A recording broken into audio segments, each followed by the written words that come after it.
Ballan.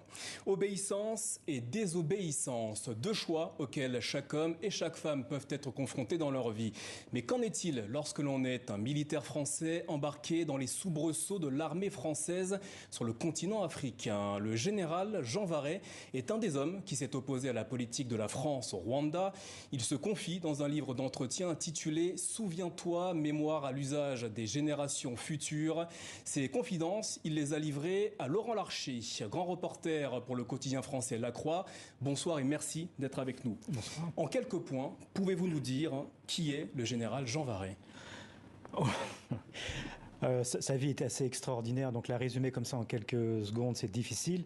Mais c'est un des officiers les plus gradés de sa génération. C'est un général 4 étoiles qui a fini sa carrière, qui a traversé l'histoire de la Ve République du côté de l'armée, bien entendu, et qui a été le témoin et l'acteur de la politique française en Afrique. Et il a fini, c'est un témoin et un acteur aussi de la politique française au Rwanda, où il a eu un rôle tout à fait singulier dont on va parler, je pense. Justement, mais avant ça, pour quelle raison a-t-il souhaité se confier à vous? Alors, il faudrait lui poser la question. Je pense que c'est une histoire... Le Rwanda est un tel naufrage pour la France. Et quand vous êtes militaire, que vous avez donné votre vie à la France et que vous avez participé à ce naufrage, même si Jean Varret a été l'un des rares lanceurs d'alerte, qui, s'il avait été écouté, aurait sans doute évité le génocide des Tutsis, ça vous hante. Et je pense qu'il avait besoin d'un interlocuteur qui le pousse dans ses retranchements. C'est un homme d'une génération, il est né en 1935, c'est un homme qui n'a pas l'habitude, de s'ouvrir, et il avait besoin donc d'être un peu interrogé de manière un peu musclée parfois. Entre octobre 90 et avril 93, le général Jean Varret est chef de la coopération militaire au Rwanda. Lors de cette période, il s'est opposé au pouvoir français qui soutenait le régime du président Habyarimana. Quelles ont été ses raisons? Il a très vite compris que le régime rwandais, que la France soutenait, préparait un plan pour exterminer tous les Tutsis. Comment a-t-il pris connaissance de cette information? Il est le chef de la coopération militaire en 1990. Et donc, à ce titre-là, il s'occupe de tous les militaires, de tous les soutiens militaires apportés par la France aux anciennes colonies françaises ou aux alliés français sur le continent, dont le Rwanda. Il va au cours d'un deuxième voyage en janvier 1991. Il rencontre le chef d'état-major de la gendarmerie qui lui demande lors d'un entretien plus d'armes, plus de munitions, plus de soutien, plus de militaires français. Et Jean Varret lui dit « Mais on vous aide déjà beaucoup, pourquoi avez-vous besoin d'autant d'armes ?» Et le chef d'état-major de la gendarmerie rwandaise lui dit à ce moment-là « Écoutez, mon général, c'est très simple. Nous voulons en finir avec la question des Tutsis. » Alors Varret dit « Mais qu'est-ce que vous voulez dire par là ?» Eh bien c'est tout à fait simple. Il s'agit de les tuer tous. Et vous savez, ça ne durera pas longtemps. Parce qu'ils ne sont pas nombreux. Une fois en possession de ces informations, qu'a fait Jean Varret? Il en a rendu compte. D'abord à l'ambassadeur de France à Kigali, qui visiblement n'a pas vraiment tenu compte, n'avait pas l'air à la fois surpris et scandalisé par cette révélation.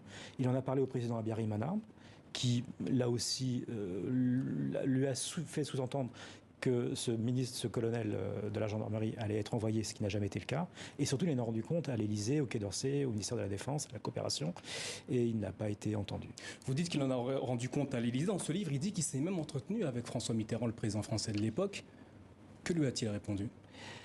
Alors, il s'est entretenu avec François Mitterrand à la fin, quand il a donné sa démission, et François Mitterrand lui a fait répondre « Je n'ai jamais reçu vos alertes ». Comment expliquer le fait que ces informations n'aient pas été remontées jusqu'au plus haut sommet de l'État?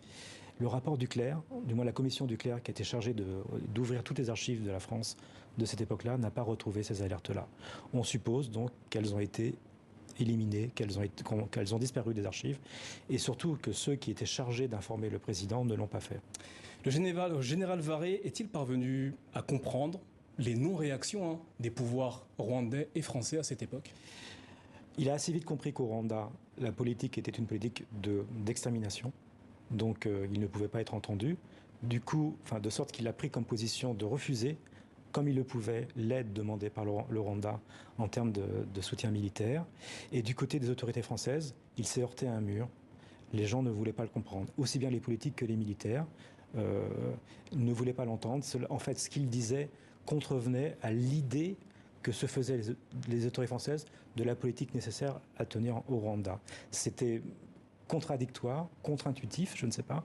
Il y a eu comme une limite cognitive qui fait qu'ils n'ont pas voulu entendre qu'on était en train de soutenir un régime qui préparait l'extermination d'une partie de sa population, en raison même qu'elles étaient Tutsis. En mars 2021, en France, la commission nucléaire a conclu à des responsabilités lourdes et accablantes de la France dans ce qui s'est passé au niveau du génocide des Rwandais. Le général Varé partage-t-il ces conclusions ? Alors oui, enfin en tout cas, je pense que oui, il les partage. D'abord, il faut dire que ce rapport l'a réhabilité, ce qui est très important. Cet officier 4 étoiles, au général 4 étoiles, est parti de l'armée, comme ça, par la petite porte. Il faut aussi le dire quand même, ça a été le seul officier de l'époque, de 1990 à 1994, qui a été invité par le président Macron à se rendre à Kigali en 2021, au moment de ce fameux discours qui établit la reconnaissance de la responsabilité française dans le processus qui a conduit au génocide. Justement, à cette époque, il était beaucoup question des excuses. Le général Varé est-il partisan des excuses de la France vis-à-vis du Rwanda ? Non, sur ce plan-là, il est très clair. Il ne comprend pas pourquoi on s'excuserait.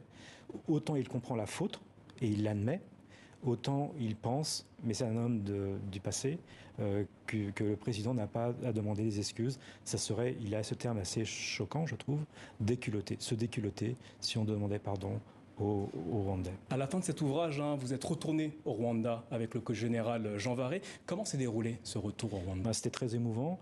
On a beaucoup discuté, notamment sur ces questions de pardon et d'excuses, parce que nous ne sommes pas d'accord. Mais surtout, je l'ai conduit, nous avons visité des mémoriaux et je lui ai proposé de m'accompagner sur un site dans lequel on venait de retrouver, on était en train d'exhumer des victimes du génocide.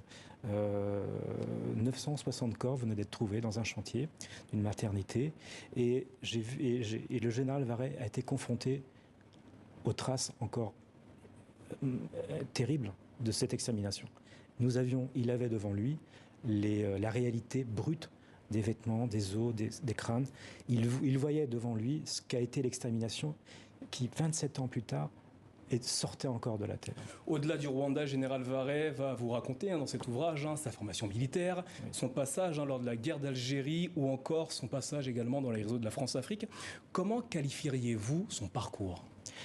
C'est un parcours qui est exemplaire, dans le sens...